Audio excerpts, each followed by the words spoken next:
Welcome back. And not many are aware that chronic kidney disease is at least 3 to 4 times more frequent in Africa than in developed countries.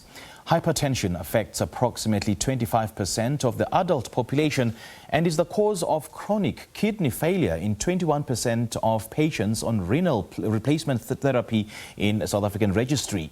Given these shocking stats, many South Africans aren't aware of what to look out for when it comes to kidney disease, nor are aware of any early warning signs and symptoms. For more on this topic, let's now chat to nephrologist Dr. Zakaria Dangat, ahead of National Kidney Awareness Week that's set to take place next week. Dr. Dangat, a very good morning. Thank you so much for joining us. Welcome to Morning Live. Thank you, and thanks for having me. Dr. Dangat, what is kidney failure or disease? I mean, what happens when a person's kidney fails? So I think before we answer that question, I think it would be important for us to try and just work out exactly what the function of the kidney is. Because once we're able to clearly work that out, it makes it easier to try and work out what's happening with kidney failure. Right. The kidney is there to assist in terms of waste product removal. So it helps in terms of removing waste from the body. You tend to, the kidney also has a responsibility in terms of getting rid of excess water. And the combination of that waste together with the water comes out in the form of urine. It's got many other functions, and we can elaborate on that a bit earlier. But when you've got kidney failure, in essence, it means your kidneys are failing to do that job, and you are experiencing issues and health issues as a result of that. Okay. So, who's more likely to develop this disease? Okay, so kidney disease is a lot of it tends to be related to lifestyle issues. So the patients that commonly end up with kidney disease or kidney failure tend to be patients who are hypertensive, meaning they've been diagnosed with high blood pressure.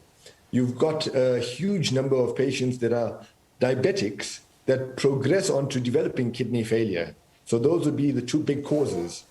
You've also got other causes, especially within the sub-Saharan African population, whereby HIV tends to be a risk factor for kidney disease.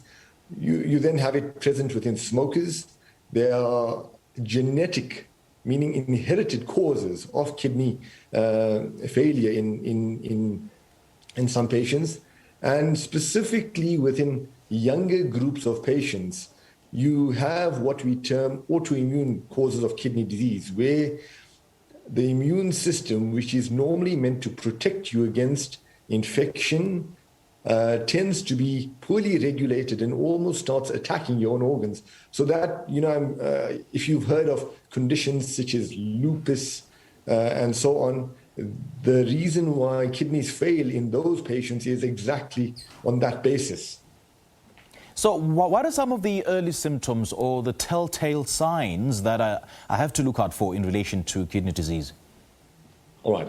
So it starts off, the first thing that I'd like to say is, generally by the time you start developing symptoms with kidney disease, it's already progressed quite far. It's not an illness that presents with symptoms early on. Okay. You often find symptoms present in the latter parts of kidney disease.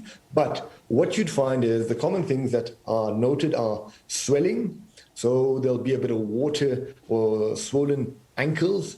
In more severe cases, it tends to progress to where the swelling is a bit more extensive, extending up to the upper legs or even higher. In many patients, an early telltale sign that's often missed is fatigue. So many of these patients would develop anemia, where you just have inadequate oxygen being carried within the blood, and fatigue is a common feature, and effort intolerance, meaning simple activities such as walking or doing chores within around the home tend to become a lot more difficult and a lot more stressful. Later on in the course, you find unexpected weight loss. So you find that patients start losing appetite and develop nausea, and as a result, they have weight loss. Further on in the illness, it can affect your mental state as well, to the point where you have either sleep disturbances, memory issues, episodes of disorientation, and so on, but fairly widespread in terms of how it presents. So it's basically difficult at this point to spot any symptoms at the early stages of the disease, right? It is difficult to spot early symptoms, but taking that into account, I mean, we need to, there are definite ways in terms of trying to address this. So when we're talking about kidney disease, remember, as I said earlier in the interview, a lot of the cause of kidney failure tend to stem from other lifestyle issues, such as hypertension, such as diabetes, such as obesity, such as smoking, patients who've got HIV, and so on. And in trying to prevent increased numbers of patients with kidney failure and kidney disease, we need proper management of those illnesses. So kidney failure is a knock-on effect or complication of unmanaged or untreated hypertension, diabetes, and so on. So when you attending a practitioner or when you're looking out for your own health, if you've got any of those conditions, if they properly managed from the outset, or if patients are, or if the general population is screened for the presence of hypertension and diabetes and so on, you can prevent or reduce the number of patients that progress. Because, what you don't want is finding patients where they're already in kidney failure, requiring dialysis or so on, at your first point of contact. You'd rather see them far earlier where you can try and prevent or delay progression of the illness. Unfortunately, Dr. Dangat, we are out of time, and I wanted to ask you more about some of the treatment options that are at the disposal of those, the kidney failure patients, but we're out of time, unfortunately. But thank you so much for sharing your thoughts with us. We do appreciate your time. Thank you for having me. Thank you. That was nephrologist Dr. Zakaria Dangat, and we've been discussing kidney disease and failure ahead of the National Kidney Awareness Week set to take place next week. Yes, all right, here's Silalo Silota with your music.